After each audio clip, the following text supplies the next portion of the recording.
Olá, pessoal. Mais uma vez aqui, meu nome é Solange, eu sou PCNP de Educação Especial e hoje nós vamos falar sobre adaptação curricular. É a primeira ATPC de várias que vem por aí sobre adaptação curricular, ok? Vamos lá, então.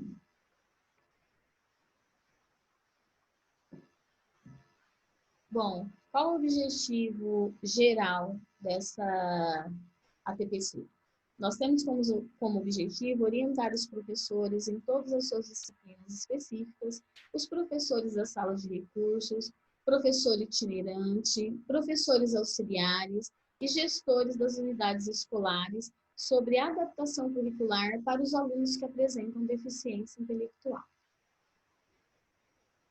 E os objetivos específicos são orientar sobre a importância da adaptação curricular para o aluno com deficiência intelectual, oferecer formação continuada e propiciar reflexão de modo a promover a melhoria da qualidade do ensino e aprendizagem dos alunos da educação especial.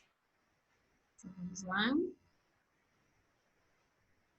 Bom, aqui nós vamos falar um pouquinho sobre o público-alvo da educação especial. Qual é o público? São considerados alunos da educação especial os alunos que apresentam deficiência intelectual, que pode ser intelectual, auditiva, física e visual. Transtornos globais do desenvolvimento. A gente ainda vai encontrar muito isso nas leituras, o TGD, que hoje é chamado de TEA, transtorno do espectro autista. E altas habilidades ou superdotação.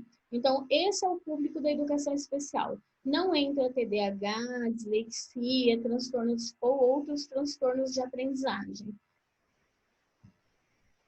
Vamos lá, dando continuidade. Como eu vou saber que o aluno tem característica de deficiência intelectual? Eu tenho que prestar atenção em algumas situações que não são comuns às pessoas que não apresentam, vamos dizer assim, deficiência. Então, a pessoa que ela apresenta uma deficiência intelectual, ela tem uma dificuldade de compreensão, uma dificuldade muito maior de compreensão, de análise, síntese e retenção das informações. Então, ela já é uma pessoa que tem uma idade que ela poderia ter esse entendimento, mas ela não consegue. Ela apresenta dificuldades de explorações espontâneas, de criatividade, ela precisa que alguém esteja do lado dela para ajudar ela a explorar. Porque se você deixar um aluno com uma deficiência intelectual e não auxiliar nessas situações, ele pode passar todas as aulas sentado sem ter uma iniciativa. Dificuldade em aprender, isso quando esgotado todos os recursos. Então, é diferente de uma criança que tem dificuldade de aprendizagem. Porque a que tem dificuldade de aprendizagem, você faz as intervenções e em um determinado momento ela alcança. O que tem deficiência, não. Então, quando esgota todos os recursos possíveis, você pode pensar que essa criança pode ser de risco para a deficiência intelectual. Dificuldade para utilizar e relacionar informações. Então, ela tem muita dificuldade para passar, para transmitir as informações e relacionar uma coisa com a outra. Dificuldade de resolução de problemas de vida diária. O que são problemas de vida diária? Aquilo que acontece no dia a dia e de acordo com a sua faixa etária. Então, às vezes, um adolescente de 14 anos tem dificuldade de realizar uma atividade que uma criança de 8 já faz com tranquilidade, vamos dizer assim. Né? Situações de problemas do dia a dia mesmo, ela não consegue realizar aquilo que para a gente é óbvio. Dificuldade de compreensão de comandas. Quando você vai dar uma comanda, a pessoa com uma deficiência intelectual, ela tem dificuldade de compreender. Por isso que a comanda é importante que ela seja objetiva e direta. Eu não posso dar uma comanda mais complexa. Então, se eu tiver uma comanda complexa, eu tenho que falar em 2 etapas. Né? Um exemplo, vá até a secretaria e pegue determinada uma cola, uma pasta. Aí depois que chega, agora entrega isso para a professora X. Então as coisas são por partes. dificuldade em expressar de maneira lógica suas ideias e pensamentos. Então, muitas vezes você vai conversar com uma pessoa que apresenta uma deficiência intelectual e ela não consegue ter lógica naquilo que ela está tentando te passar. Às vezes as ideias não batem com o que é real, vamos dizer assim, ela mistura um pouco as coisas, o que dificulta o entendimento. Isso são características para a gente observar nos alunos em sala de aula, tá? Porque, na verdade, mesmo que eu encontre todas essas características, eu não vou dizer que meu aluno apresenta uma deficiência.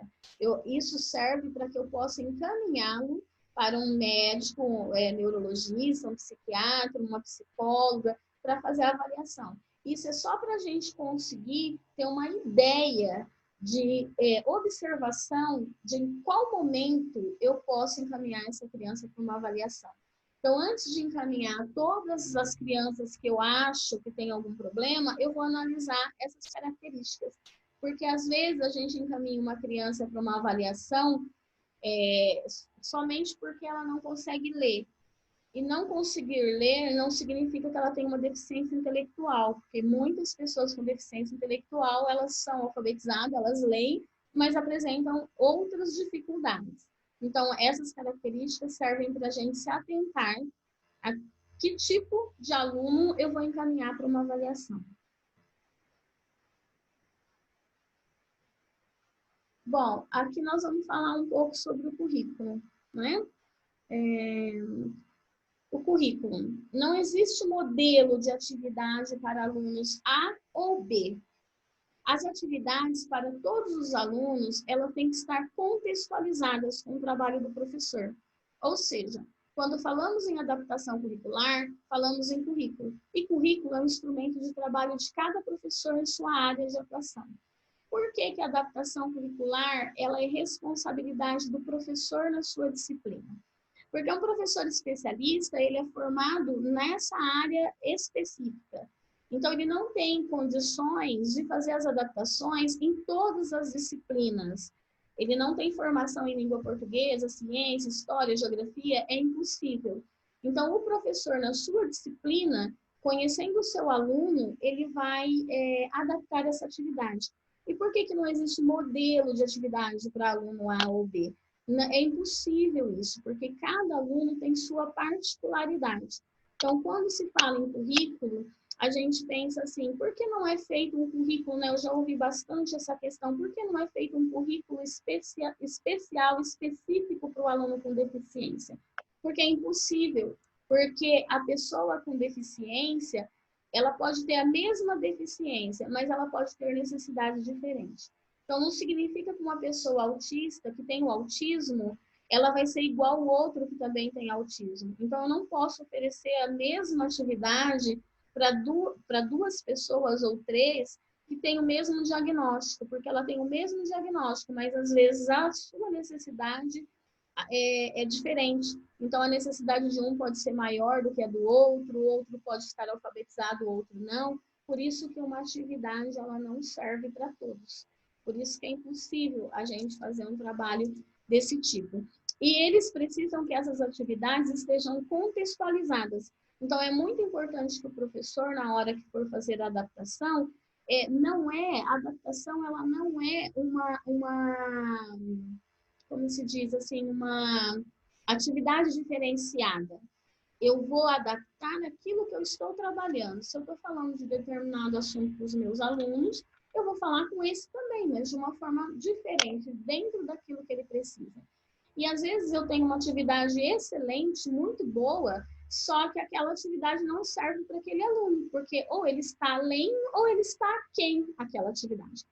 E isso nós vamos ver mais para frente como que eu fico sabendo a necessidade de cada um.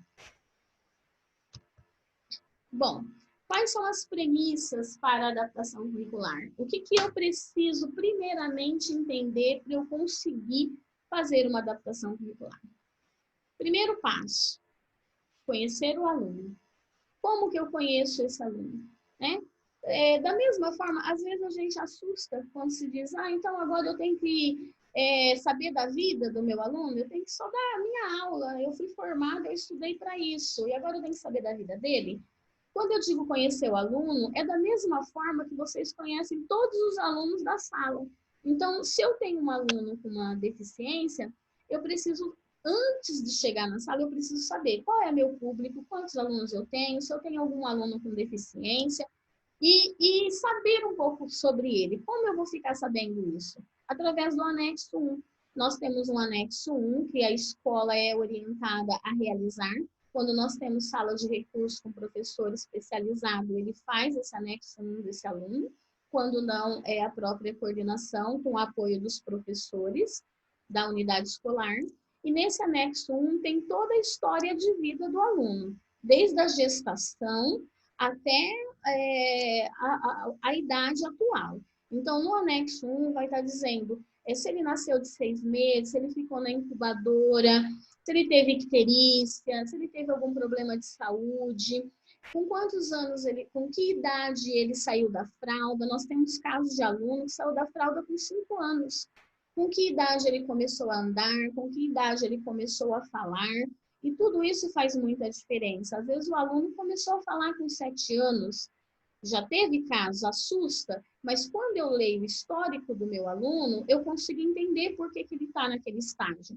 Então, se um aluno foi alfabetizado, por exemplo, no 4º ano, no 5º ano, eu tenho que entender que ele chegou no 6º ano não totalmente, não com condições totais ali de escrita e leitura.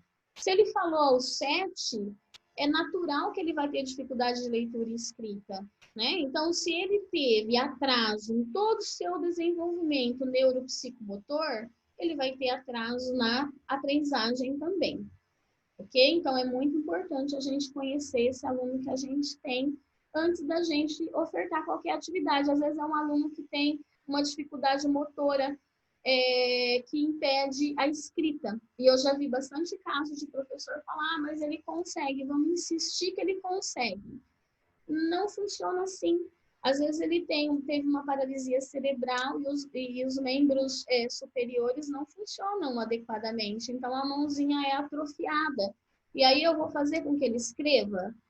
Não dá. Então não adianta eu forçar, não, vamos tentar para ele melhorar. Isso só quem tem que fazer é o terapeuta ocupacional ou o fisioterapeuta, não somos nós.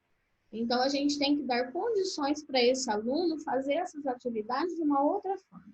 Tá? Outra questão, conhecer a deficiência. Deixa eu voltar aqui que eu fiz uma coisinha errada. Vamos lá. Conhecer a deficiência. Eu preciso conhecer todas as deficiências? Não. Eu preciso ser especialista na educação especial? Também não. É claro que se eu quiser estudar, é muito importante e muito bem-vindo. Mas eu não preciso necessariamente saber tudo sobre a educação especial. Agora, conhecer a deficiência, o que quer dizer isso? Eu recebo um aluno com autismo, eu preciso ler a respeito. Então, primeiro eu conheço o aluno, a família, o histórico, depois eu vou ler sobre essa deficiência. Aí, no ano seguinte, eu recebo o síndrome de Down. Eu vou ler sobre o síndrome de Down. Então, vamos por partes. Nós vamos estudar de acordo com aquilo que nós temos. Se hoje eu tenho um aluno que tem uma deficiência visual, eu vou entender sobre aquilo. Se eu tenho um aluno com autismo, eu vou entender sobre aquilo. Então, devagar, o mínimo, eu preciso saber sobre a deficiência. E depois que eu souber conhecer o aluno, conhecer a deficiência, aí eu vou pensar nas estratégias dentro do currículo da minha disciplina.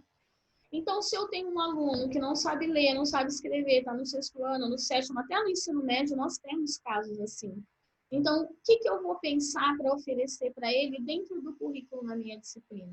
Se eu conhecer todo o histórico e saber qual é a necessidade dele, eu posso ofertar uma atividade dentro daquilo que eu estou trabalhando. E, às vezes, nós, professores, nós temos algumas angústias. Nós queremos que as coisas funcionem assim, que eles deem um retorno para a gente está habituado a receber dos outros alunos. E nós não vamos conseguir, mas nós vamos conseguir o retorno que é possível para eles. Então, eles vão sempre fazer o que é o melhor deles, o que é melhor. Tem coisas que o cérebro não permite. que ele avance. Então, eu também tenho que entender essa questão, tá bom? Então, vamos continuar. Bom, aqui, considerando que os alunos com deficiência intelectual, eles apresentam uma dificuldade muito maior na sua abstração. Uma importante adaptação metodológica a ser realizada é com a utilização de materiais concretos e também planejar atividades variadas. Isso é uma orientação do MEC, né? Para abordar o mesmo conteúdo, eu posso utilizar atividades variadas. Então, o que quer dizer isso? Às vezes eu estou trabalhando um determinado assunto e esse aluno só com aquela atividade sobre aquele tema, ele não consegue entender. Então, eu vou associar, eu vou oferecer mais atividades. Então, eu vou oferecer atividades variadas que estão relacionadas àquele assunto para que ele compreenda. Então, às vezes, um assunto que é discutido em uma aula com a turma e a turma entenda, talvez com esse aluno ele precise de um tempo maior para ele entender sobre aquele assunto. E a utilização de materiais concretos. Que são materiais concretos? Eu posso utilizar de apoio visual, figuras, fotos, vídeos, áudios, músicas, palitos na questão quando é matemática, nas exatas, né? Então, eu posso usar palitos, vários grãos, tudo aquilo que vai colaborar. Por exemplo, com um aluno com deficiência visual, eu vou usar tudo aquilo que ele vai poder ter a sensibilidade, que ele vai palpar, né? Que ele vai sentir. Então, se eu não tem como você ofertar uma atividade para um deficiente visual que ele não coloque a mão sobre a atividade e sinta o que está acontecendo quando... por isso que ele faz a escrita em braille. Então, para o aluno com deficiência intelectual, é muito importante o material concreto. Eles têm, assim, uma memória visual melhor. Então, tudo aquilo que eles veem, eles gravam mais. Por isso que é importante o trabalho com figuras e com fotos. Ok?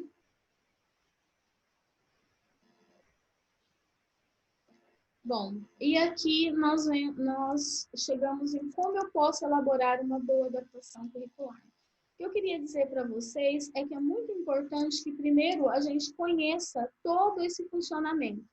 Como que, porque a adaptação curricular não é simplesmente uma atividade. Eu sei, eu percebo a angústia e a ansiedade dos profissionais da educação em atividades, né? Então, às vezes já chegaram a sugerir para mim, a pedir, por que você não monta uma pasta, um currículo, né? Uma cartilha com várias atividades e encaminha para a escola?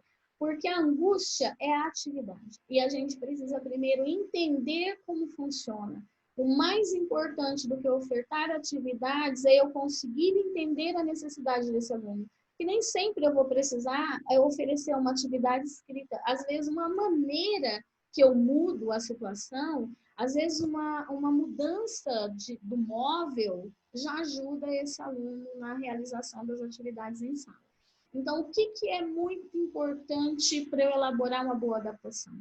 Diagnóstico, vamos lá. O diagnóstico. Eu preciso fazer um diagnóstico desse aluno, não um diagnóstico clínico, um diagnóstico pedagógico. Eu preciso fazer o levantamento dos conhecimentos prévios e considerar as aptidões desse aluno. Então, como eu faço isso? Eu preciso saber o que esse aluno sabe e o que ele precisa aprender.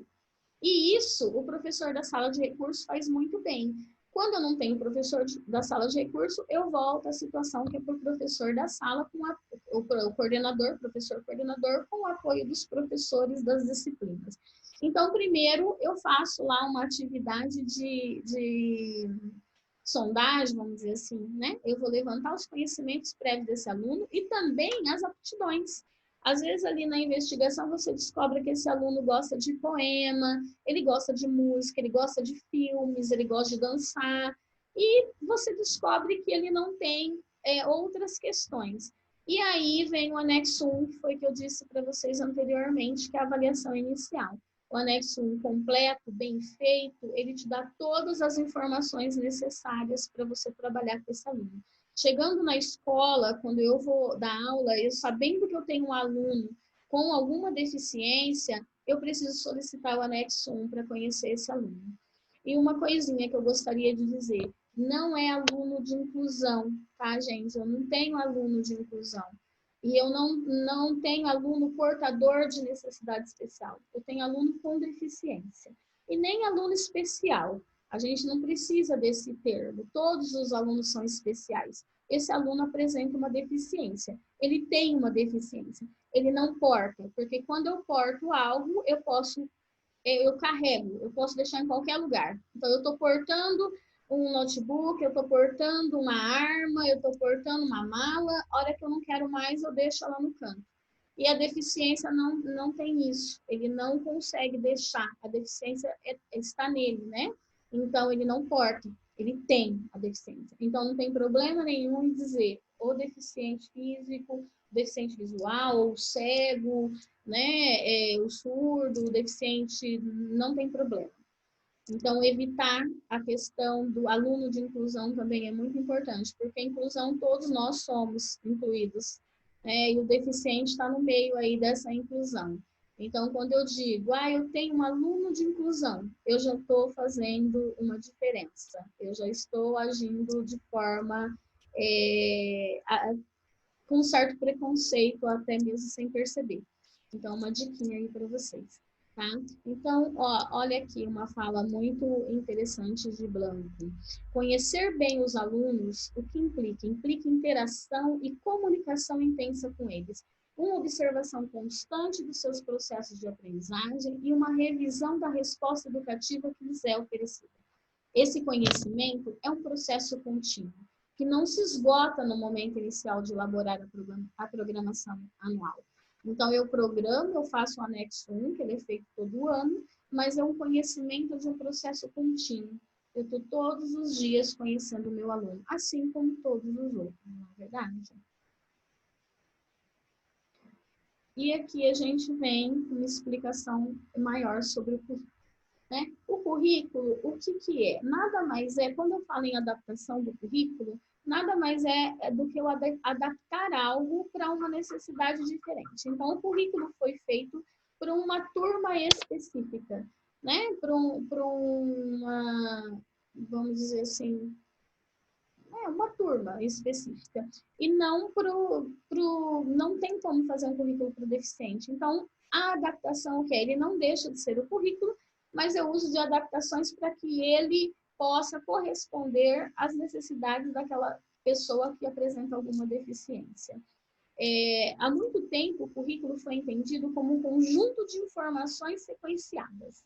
Então, se aprendidas pelo aluno, resultava no sucesso na sua vida fora da escola, né? E se o aluno tivesse dificuldade, ele não tinha condições de acompanhar o ensino. Quem é aí acima dos 30 anos, uns 40, passou por isso. Quando a gente estudava, funcionava dessa forma. Se você aprendia, você tinha sucesso, né? Era visto dessa forma. Na sua vida, fora da escola. Se você não aprendia, você não permanecia. Se você não caminhava junto da mesma forma que os outros, você não permanecia na escola. Na época que a gente estudava, muitas pessoas deixaram a escola porque eram vistas como incapazes. Às vezes essas pessoas poderiam até ter um transtorno de aprendizagem, uma dislexia, não conseguia ler. Era uma época que se reprovava muito, às vezes a criança ficava 3, 4 anos numa série, no primeiro ano, no segundo ano. E aí eu lembro bastante, eu tive essa experiência e acredito que muita gente também. Os pais chegavam na escola e diziam, olha, eu vou tirar ele da escola, vou colocar ele para trabalhar, porque a cabeça dele não dá para o estudo. Então, por isso que às vezes a gente tem essa impressão que antigamente era melhor o ensino, que todos aprendiam, porque permaneciam na escola aqueles que davam conta daquilo que era ofertado. Aqueles que não conseguiam caminhar, eles saíam da escola, eles não permaneciam. Então, era visto dessa forma. Atualmente, o currículo ele deve ser pensado com base numa perspectiva mais holística e construtiva da aprendizagem. Então, nós vemos hoje, o currículo ele é visto hoje, o aluno como o centro da aprendizagem. Os déficits e as deficiências são tratados à medida que os alunos se envolvem com a aprendizagem. Então, à medida com que eles vão envolvendo, eu vou tomando conta aí desses déficits, dessas deficiências, dessas dificuldades que eles não alcançam, eu vou me aprimorando, eu vou oferecendo outras situações para que eles se desenvolvam. O reconhecimento de que o conteúdo do currículo deve partir das necessidades dos alunos e deve ser significativo e com sentido. Então, hoje nós temos o currículo dessa forma. Temos o professor como mediador e atividades e projetos significativos, com significado.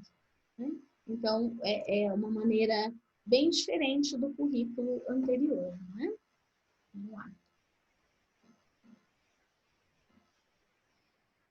Adaptações de acesso ao currículo. Vamos pensar aqui quais são as adaptações que eu posso fazer de acesso ao currículo.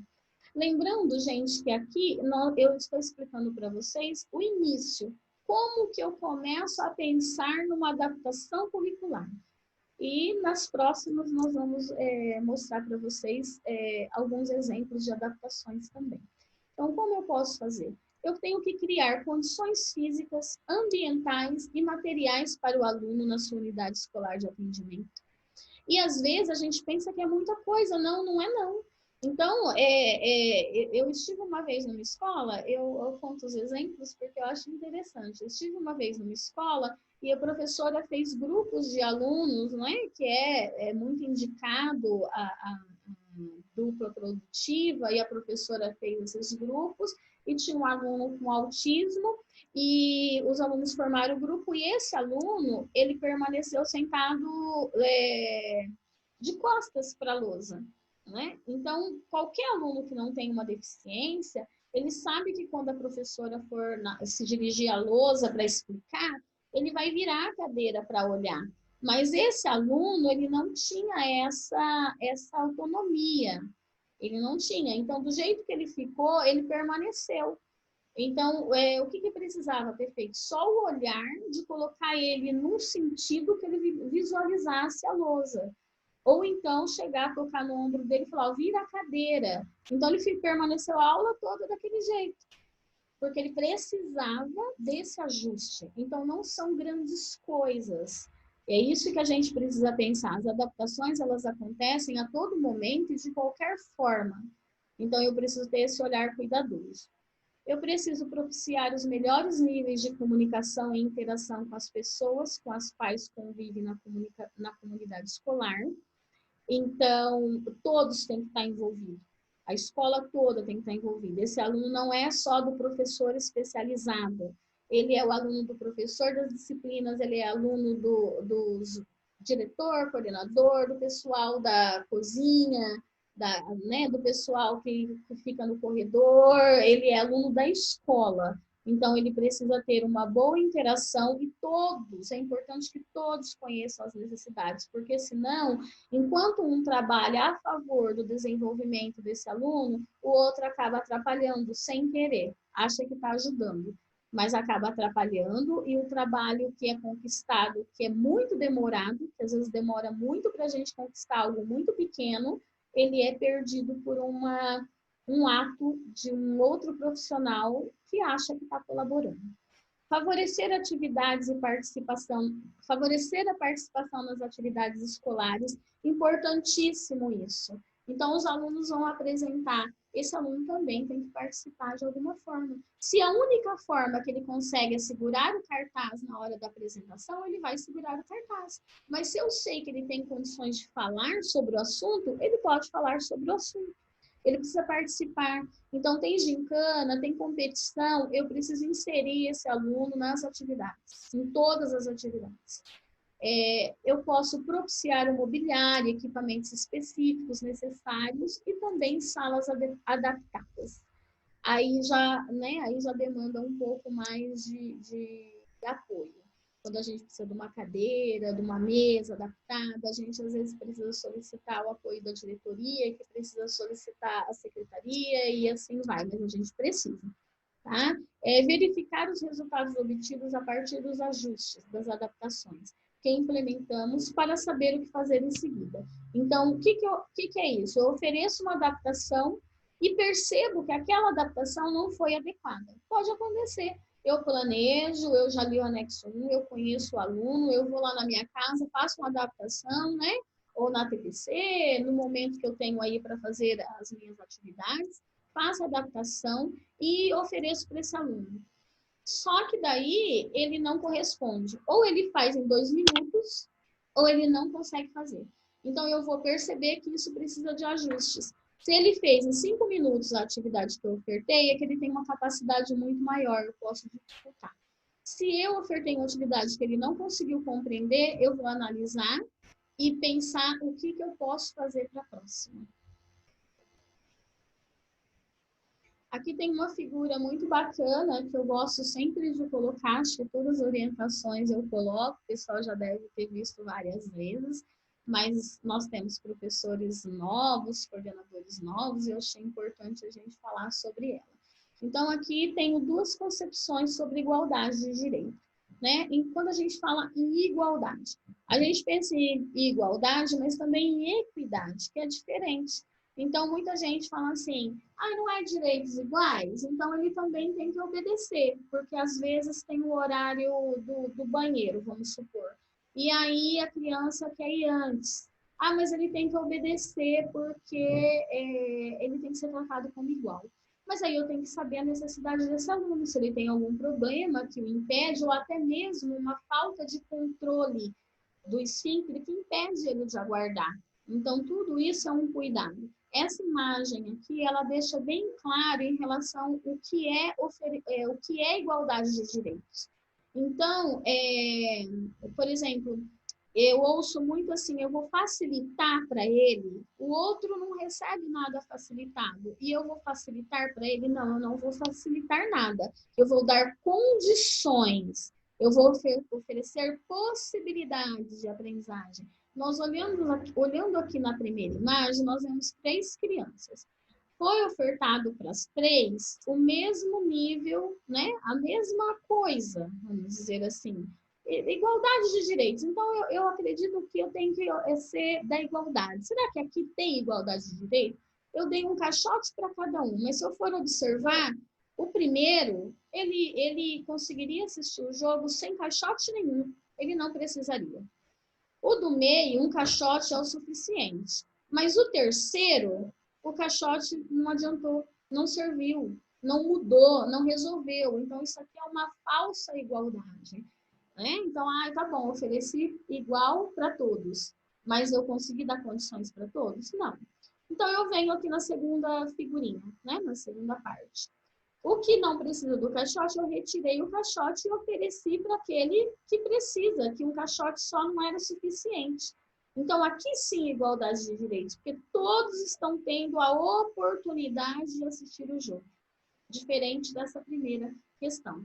Então, uma coisa que eu coloco bastante é que o professor às vezes fala assim, os alunos discutem e não aceitam porque dizem assim, ele não fez nada, ele não fez, né? Não fez nada, entre aspas.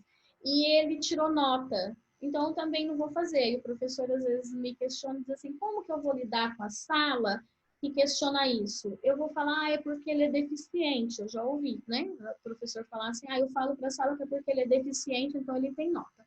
Não, simplesmente vai dizer, a prova, né, para ele foi assim, porque ele precisou que fosse assim. Você não precisa.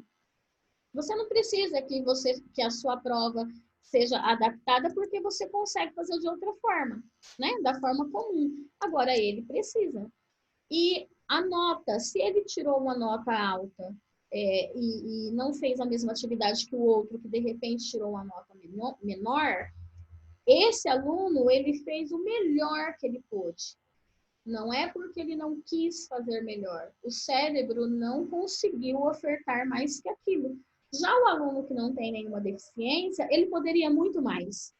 Ele poderia ter oferecido muito mais. Foi simplesmente, né, porque de repente faltou um pouco de estudo, um pouco de interesse ou coisa parecida. Agora, o aluno que apresenta deficiência, ele pode sim ter uma nota de acordo com o seu desempenho. Por que não? Porque é muito triste você dar o seu melhor e você não ser reconhecido naquilo. né?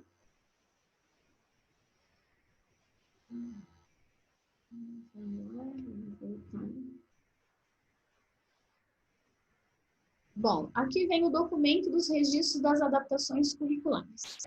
Após a decisão de se realizar as adaptações curriculares e de acesso ao currículo para o aluno deficiente, é necessário que se registre as adaptações indicadas no anexo 3. Então, eu acredito que todos conheçam o anexo 3. Quando eu chego à conclusão que esse meu aluno precisa de uma adaptação curricular, porque nem todo aluno com deficiência precisa de uma adaptação. O autismo, por exemplo, é considerado deficiência, mas às vezes ele não precisa de adaptação. Às vezes a deficiência dele tem prejuízo em outras áreas, mas ele consegue acompanhar o currículo sem nenhuma adaptação. Então, quando eu faço a análise e percebo que esse aluno precisa de adaptação, eu tenho que registrar no anexo 3. O anexo 3 é o registro do que foi feito. Eu coloco o anexo 3 de um lado e de outro lado a atividade que foi ofertada para o aluno. É um documento individual, uma vez que as necessidades especiais de cada aluno são diferentes. Então, não posso fazer um documento igual para todos. Deve-se elaborar um relatório individual de adaptações curriculares. Cada um é um, cada um necessita de uma adaptação curricular.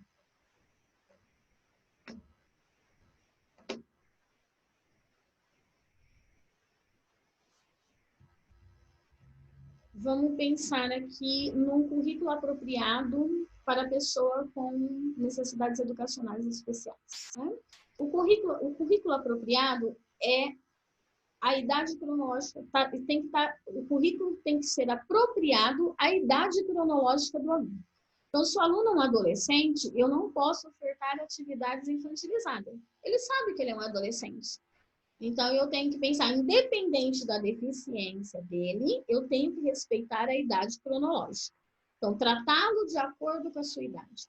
Mesmo que ele tenha uma idade mental bastante inferior, um adolescente sabe que não é criança. Então, ele gosta das mesmas coisas que um adolescente. Pode ser que ele não tenha a compreensão de um adolescente da mesma idade que ele, mas ele tem os mesmos gostos e precisa ser tratado como tal. Eu preciso tratá-lo como pessoa, não importa a sua limitação. E é um currículo que visa a independência dos alunos. Eu preciso trabalhar muito para que esse aluno tenha independência e autonomia. De acordo com o MEC, as adaptações curriculares realizam-se em 3 níveis: de forma organizativa, objetivos e conteúdos, avaliativas e temporalidade. Então, as adaptações, elas são realizadas nesses âmbitos. Então, ela está ligada à organização. Então, existe a adaptação de organização. Eu posso, se eu vou ofertar uma avaliação para o aluno e essa avaliação ela é extensa, eu vou organizar para que ela seja de acordo com a necessidade dele. Se ela tem 2 folhas, eu vou ofertar uma. Se ela tem 6 exercícios do mesmo, eu posso ofertar 2 apenas. Então, é de forma organizativa. Objetivos e conteúdos, né? Eu tenho que saber o que eu vou ofertar para esse aluno. Eu tenho que ter objetivo, saber onde eu quero chegar, o que eu quero alcançar com esse aluno. Avaliativas, eu vou avaliar a partir do momento que eu fiz a adaptação, que eu sei o que eu quero, onde eu quero chegar, a minha avaliação vai estar pautada em tudo que eu trabalhei com ele, em todas as adaptações. Então, se eu fiz as adaptações, a minha avaliação também vai estar voltada para as atividades que foram ofertadas. Nada adianta eu fazer uma avaliação igual para todo mundo. E na temporalidade, o tempo do aluno com deficiência intelectual é muito maior, ele precisa de muito mais tempo para poder realizar a atividade do que os outros alunos. Às vezes ele vai precisar fazer um pouco num dia, um pouco no outro, porque eles cansam com mais facilidade. Aí aqui eu coloquei uma figurinha que eu achei muito bacana sobre a inclusão. Né? A gente às vezes acha que precisa de muito para a gente respeitar as diferenças e auxiliar nas adaptações. Então, é uma figurinha assim bem bacana, vocês estão vendo aí, né? Tem uma girafa, um ratinho, um jacaré. Aí a girafa diz assim, minha cara vai sair fora da foto. Aí o jacaré diz, eu tenho uma ideia. Deixa eu voltar aqui, apertei sem querer. E aí todos deitam no chão, significa que vai sair todos na foto, né? Então, a gente tem que encontrar essas estratégias. Porque às vezes a gente esquece que a girafa não vai sair lá a cabeça dela e tira daquele jeito mesmo e diz assim, ah, não teve jeito, porque ela é assim, o que eu posso fazer? Né? Não, mas tem jeito, é só eu olhar com carinho, que é possível. Depois, uma próxima imagem aqui, que é bem bacana, que tem o jacaré, né, e mais duas, acho que tartarugas, é que eu não consegui identificar direito. Aí ela diz assim, eu trouxe sorvete e um bastão de céu. Aí o jacaré diz, perfeito. Olha que interessante, ele usa o bastão de céu para chupar o sorvete, porque tem a boca, né, muito comprida e os bracinhos são curtos, então ele não alcança o sorvete. Então, isso é uma adaptação também. Uma adaptação e também empatia, né? Perceber a limitação do outro e tentar ajudar da melhor maneira possível e saber que o outro consegue desde que ele seja visto e entendido. E aqui tem as referências bibliográficas que vocês podem procurar, que tem muito assunto interessante, coloquei a resolução também, que é muito importante da educação especial. E termino por aqui, desejando para vocês aí um bom trabalho com os nossos alunos da educação especial. Espero ter colaborado e com a promessa que novos vídeos virão em relação ao tema. Tá? Então, aqui temos a frase educação inclusiva, um desafio contemporâneo de todos nós. Obrigada, até a próxima e um bom trabalho a todos.